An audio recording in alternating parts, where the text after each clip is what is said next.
Hello to everyone out there and watching, and welcome back to What If? The show where we talk about conspiracy theories all day long.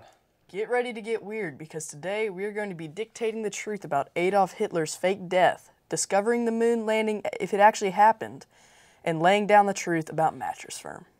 As well as digging into the hollow earth theory and singing a different tune about the Beatles member Paul's death. Now we're going to break. We will see you after the break to discuss Adolf Hitler's death.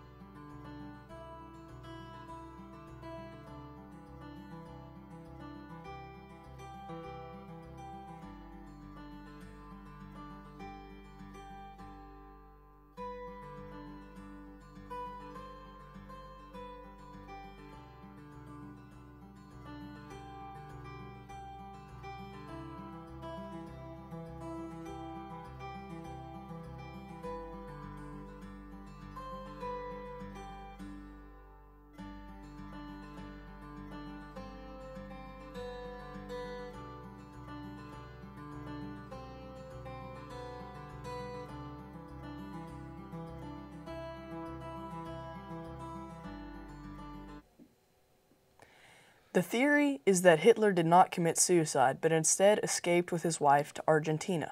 A very popular book called Grey Wolf, The Escape of Adolf Hitler by Simon Dunstan and Gerald Williams suggests that Hitler did not commit suicide, but actually fled to Argentina. The book's premise is that Nazis had stolen gold from gold reserves and art treasures of the countries that they took over, and took a number of U-boats and transported him and other Nazis to Argentina. They said he died in February 1962.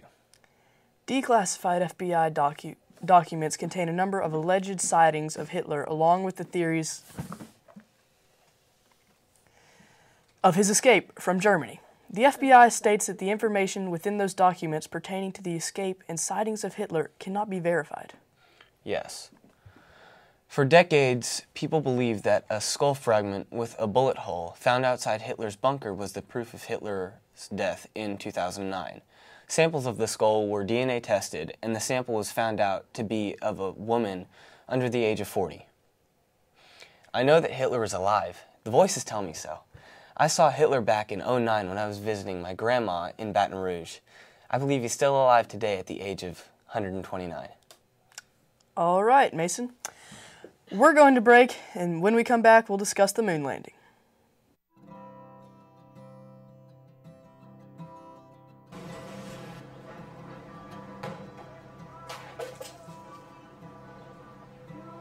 you know what you just did? Over 500 million plastic straws are being disposed of into oceans and landfills every day. It can't be true. Watch this. Millions of these end up in thousands of these. Earlier, I didn't know what I was talking about. 500 million of straws a day is not good for our oceans. And if you just make that one change to reusable straws, it makes so much of a difference for our population and for the sea. Thank you. On July 20th, 1969, mankind first stepped on the moon during the mission of Apollo 11, achieving what is arguably humanity's greatest feat of exploration. Many people watched in awe that day on their TVs as history was being made. But did it really happen? Are any of these moon landings real? Some conspiracy theorists believe that the moon landings were not all that they seemed, and some believe that NASA faked the moon landings. But what evidence is there to back up this data? Those who think that NASA faked the first moon landing base their theories on photographers from the lunar surface, which they claim show camera crosshairs partially behind the rocks. A flag planted by Buzz Aldrin moving in a strange way,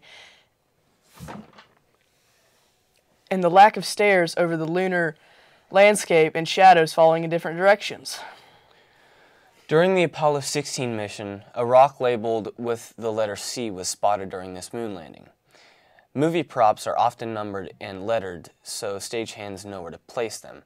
The theory shows that the rock in this photo is a prop that someone accidentally must have placed facing the wrong way. Some say that the C cloud could have been a small piece of hair or a thread that got caught in the machine while it was being copied. Recently, a picture allegedly taken in December 1972 of the final Apollo 17 moon mission has been shared online, and it shows what one YouTuber believes is the reflection of a stagehand on the helmet of one of the astronauts. The photo uploaded to YouTube this week by a user named StreetCapS1 entitled Reflection in a Visor. And StreetCap1 suggests that this could mean the 1972 moon landing was staged. Some people have said that it looks like another astronaut, but if it was, why wouldn't he be wearing a spacesuit? But there was some dispute back in 2009 of the legitimacy of these photos. Is it just a result of Photoshop, or is it truly a stagehand who got caught in the reflection of the helmet? This is usual case of the elite lying to the open world. Open your eyes, people. They're taking over the world. Watch out. They're coming. The voices tell me they're coming. We're going to go to break, but keep watching to hear about how mattress firms are actually money launderers.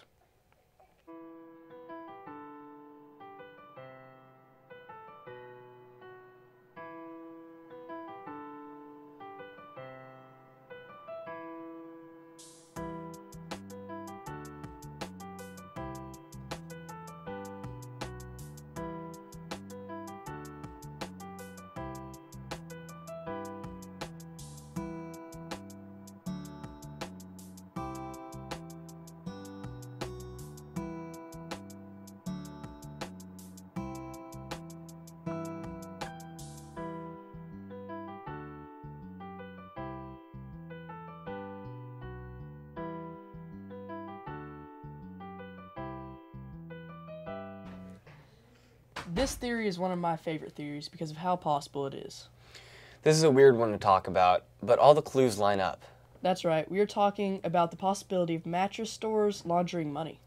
A Reddit user, who we are leaving nameless, has come up with a theory that says, quote, "They are everywhere and always empty. I remember seeing 4 mattress firms on one corner, and there is no way that much demand for mattresses are here."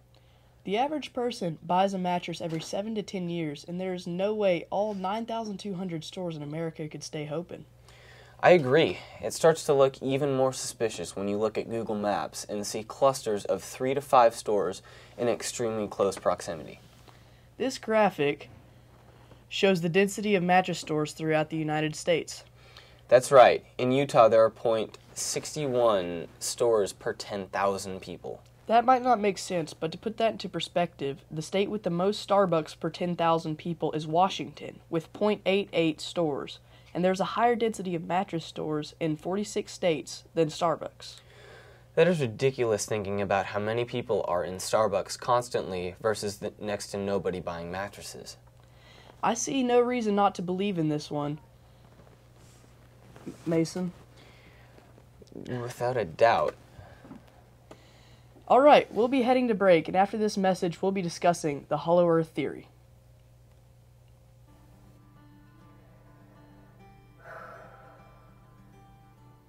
We take our breaths for granted. But each inhale comes from oxygen that was intricately crafted. 78% of the oxygen in our atmosphere comes from the photosynthesis of marine plants such as phytoplankton. How cool is that? And since the way we breathe affects the way we think, feel, and navigate the world, in our modernizing society, let's appreciate our oxygen, those who give it to us, and cherish. Shout out to The Hollow Earth theory is simply people believing that the Earth is hollow and there is no center. Some conspiracy theorists believe that the hollow Earth is filled with aliens. Personally, I'm a true believer of this hollow Earth talk. You may be wondering, how am I a flat and hollow earther? It just makes sense, right? Okay. The Hollow Earth movement believes that the Earth is a sphere, more specifically a donut shape. People who believe in the hollow Earth theory are called hollow earthers, similar to flat earthers, which we discussed in our last show. If you aren't a flat or hollow earther, you are blind to the truth.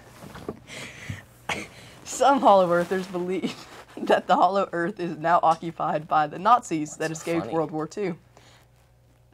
The lost Viking colonies of Greenland and the lost tribes of Israel are all down there. So there could be a Viking living under your house right now. I talk to the people under my house every day. They're my best friends. Okay. The first man who believed in the hollow earth theory was Dallas Thompson in October 2004. He was driving down the highway and suddenly his car spun 4 times and he plunged backwards down a 250-foot drop. Dallas told a story on the radio and gained supporters of the hollow earth theory, and now thousands of people have joined the hollow earth movement. Sometimes I go on the inside of the earth and visit all my friends. Okay, we're going to break and we'll see you in a few minutes to talk about Paul McCartney. It's hot in here.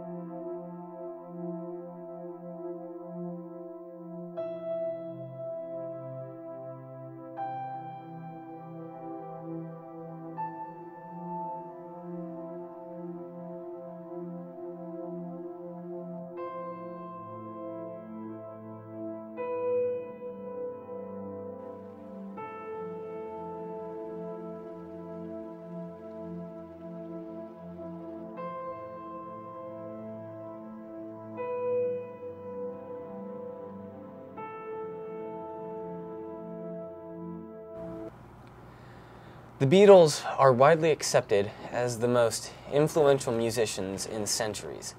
They have sold over 100 million albums and over 1 billion singles in the United States alone. And with this incredible music comes an incredible conspiracy theory involving the singer and bass guitarist of the group, Paul McCartney. The theory states that Paul actually died in 1966 and was replaced by a William Campbell, a Paul McCartney lookalike. The rumor that Paul died in a car crash began circulating throughout London in early 1967. More and more people began to believe it, and the theory was even mentioned in a Beatles magazine a month later. Some of the evidence pointing to this theory being true is a part of the song Revolution 9, a song released by the Beatles in 1968. If you play the clip normally, it just sounds like some mumbled words. It doesn't make any sense. But if you play it backwards, you can clearly hear the words, "Turn Me On, Dead Man." Another part of the theory involves the cover-up of the famous album, Abbey Road. Some people say that the cover presents a procession of a funeral. Supposedly, George Harrison represents the gravedigger, Paul represents the corpse, Ringo Starr represents the undertaker, and John Lennon represents the heavenly figure. Every time the band was asked about the rumor, they always deny them. But I don't believe them. I know he's dead. And I was invited to his funeral by the people living under my house, of course.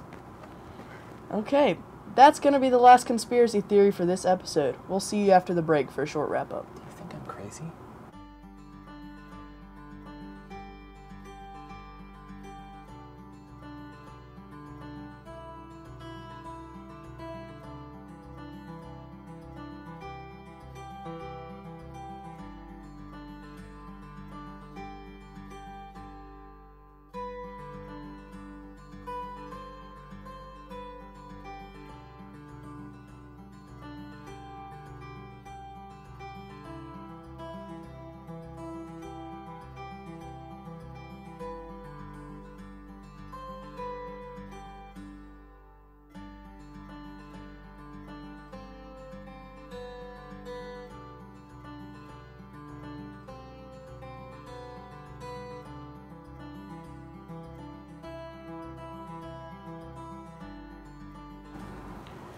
Thanks for getting suspicious with us, and make sure to tune in next week to watch our next episode of What If.